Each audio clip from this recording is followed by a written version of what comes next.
বিসমিল্লাহির রহমানির রহিম। আসসালামু আলাইকুম প্রিয় শিক্ষার্থীরা, আশা করি তোমরা সবাই ভালো আছো।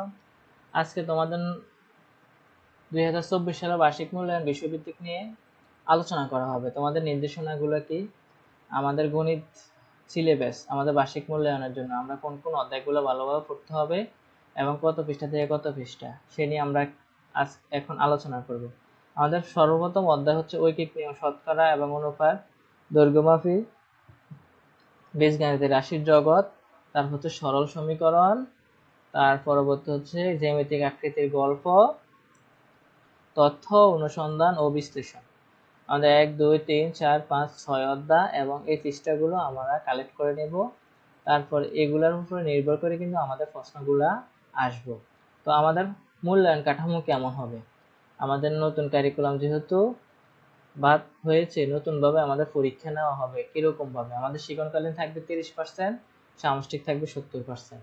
শিক্ষণকালীন হচ্ছে যে তোমার ক্লাস ভিত্তিক যে তোমার কাজ দেওয়া হবে তোমার টিচারে, সেগুলা এরকম একটা নমুনা প্রশ্ন দিতে পারে তোমার টিচারে। অভিভাবকের সহায়তা নিয়ে তুমি গত 6 মাসে তোমার পরিবারের বাজার খরচ, লেখাপড়া খরচ, যাতায়াত খরচ, চিকিৎসা খরচ, অন্যান্য খরচ সংক্রান্ত নিচের তালিকাটি পূরণ করো। বিগত 6 মাসের গড় মাসিক খরচের 10% পরবর্তী মাসের থেকে সঞ্চয় করতে হলে মাসিক খরচের বিভিন্ন খাতের মধ্যে কিভাবে সমন্বয় করতে হবে তার একটি পরিকল্পনা তৈরি করা। তা এটা তোমরা এরকম একটা তোমার টিচারের নমুনা প্রশ্ন, এটা হচ্ছে নমুনা প্রশ্ন। তোমার টিচার, ক্লাস টিচার একটা তোমাকে এরকম প্রশ্ন দিয়ে দিবে এবং তোমরা এটা খুব সুন্দরভাবে বাড়িতে, মানে অ্যাসাইনমেন্ট, প্র্যাকটিক্যাল ওয়ার্ক, বাড়িতে আস্তে আস্তে কিন্তু এগুলা করতে হবে। করার পরবর্তী তুমি যদি সুন্দরভাবে করতে পারো তাহলে তোমার টিচার তোমাকে এখানে 10 মার্ক দিয়ে দিবে কিন্তু। তার পরবর্তী তালিকা ব্যবহার, শিক্ষার্থী নিচে প্রশ্নগুলো উত্তর করবে। তালিকা থেকে গড় বাজার খরচ গড় নির্ণয় করতে হবে। বিগত 6 মাসের চিকিৎসা খরচের মধ্যক নির্ণয় করতে হবে, গড় নির্ণয় করা, মধ্যক নির্ণয় করা, তারপরে প্রচুরক নির্ণয় করা। এগুলো খুবই সহজ কিন্তু তোমাদের সর্বশেষ অধ্যায় তথ্য অনুসন্ধান থেকে এই অধ্যায়গুলা, আবার চিত্র, রেখাচিত্র অঙ্কন করতে হবে। তো এটা করতে পারলে তোমরা কিন্তু 10 মার্ক খুব সহজে পাইবা। তারপর অনুসন্ধানমূলক কাজ, নমুনা প্রশ্নে স্কেলের সাহায্যে ষষ্ঠ শ্রেণীর গণিত বইয়ের দৈর্ঘ্য প্রস্থ বের করো, এদের মধ্যকার অনুপাত নির্ণয়। তো এটা তো আরো সহজ। তোমার নমুনা প্রশ্ন তোমার টিচারে আরেকটা দিতে পারে। স্কেলের সাহায্যে ধরো তোমার ষষ্ঠ শ্রেণীর একটা চেয়ার বা একটা টেবিল দৈর্ঘ্য প্রস্থ মেপে এদের মধ্যকার অনুপাত নির্ণয় করতে হবে। তারপর হচ্ছে যে নমুনা প্রশ্ন শ্রেণীর কাজ, পাঠ্যপুস্তক শ্রেণীর একক দল কাজ সলভ করুন। প্রত্যেক শিক্ষার্থী কমপক্ষে 5টি করে এক চলক বিশিষ্ট সরল সমীকরণ লিখবে। এক চলক বিশিষ্ট সরল সমীকরণ খুবই সহজ। শিক্ষার্থী লেখা সমীকরণগুলো কেন সরল সমীকরণ তার যৌক্তিক ব্যাখ্যা প্রদান করবে। এটার জন্য 10 মার্ক। তাহলে প্রিয় শিক্ষার্থীরা, তোমাদের এই 30 মার্ক খুবই খুবই সহজভাবে তোমরা কালেক্ট করতে পারো যদি তোমাদের অধ্যায়গুলো তোমরা ভালোভাবে করতে পারো।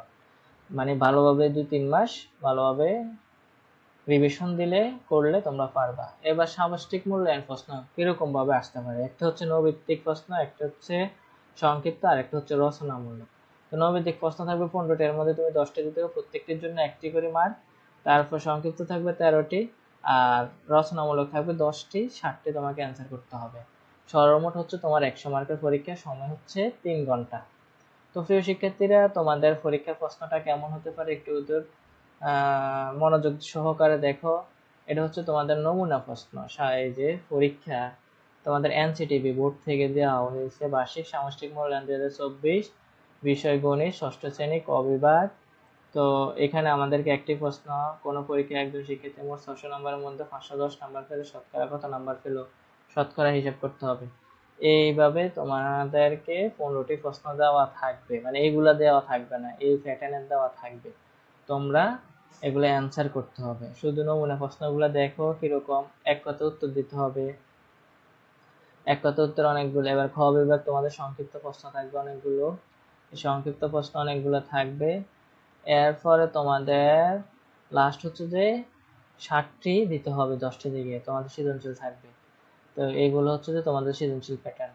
আশা করি তোমরা তোমাদের পরীক্ষার জন্য খুব সহজভাবে প্রিপারেশন নেবে এবং বুদ্ধির সাহায্যে তোমরা তোমাদের পরীক্ষার ফলাফল ভালো করবা। যদি তোমরা যে অধ্যায়গুলো দেওয়া আছে এই অধ্যায়গুলো ভালোভাবে পড়ো এবং যে নমুনা প্রশ্ন দেওয়া আছে এই নমুনা প্রশ্নের উপর ভিত্তি করে তোমাদের প্রত্যেকটা গণিত ক্লাস আমি তোমাদের নিব তোমরা রেগুলারলি যদি ভিডিওগুলো দেখো তাহলে তোমাদের অনেক উপকৃত হবে। তো এখানে আমরা সাধারণত আজকে এগুলা সমাধান করব না, যেহেতু এগুলা নমুনা প্রশ্ন, মানে প্রশ্নের কাঠামো। যে এটি একটি নমুনা প্রশ্নপত্র, এই নমুনা প্রশ্নের আলোকে আপনি এই বিষয়ে আপনার স্বকীয় প্রশ্নপত্র তৈরি করবেন। কোনোভাবে নমুনা প্রশ্ন হুবহু ব্যবহার করা যাবে না। দেখছো, নমুনা প্রশ্ন কিন্তু আমাদের পরীক্ষার জন্য হুবহু ব্যবহার করা যাবে না। তাহলে আমাদের ভালোভাবে অধ্যায় পড়তে হবে, গণিতগুলো করতে হবে, এবং সাজেশনে কি রকম আসতে পারে, যেহেতু তোমাদের ম্যাথ টিচার তোমাদের আমি, তো তোমাদের ওই ক্লাসগুলো আমি নিব। আশা করি তোমাদের পরীক্ষার মধ্যে কমন আসবে। সবার সুস্থ থাকবো, ভালো থাকবো, আল্লাহ হাফেজ।